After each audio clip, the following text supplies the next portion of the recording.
আর দুনিয়ার নিজাম এমন, যাকে যেই মানুষ ভালোবাসে ওই ভালোবাসার মানুষটার সামনে মানুষ পরিপাটি হইয়া যায়, তার সামনে ফিটফাট থাকার চেষ্টা করে। এটাই দুনিয়ার মানুষের নিজাম।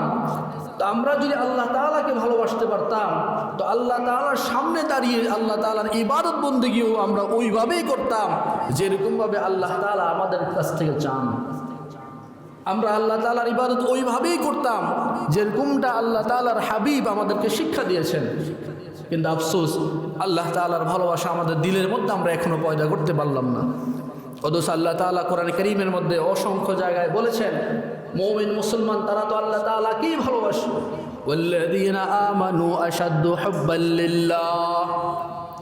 আল্লাহ রাব্বুল আলামিন কোরআন কারীমের মধ্যে বলেন, ওয়াল্লাযীনা আমানু আশাদ্দু হুব্বাল লিল্লাহ।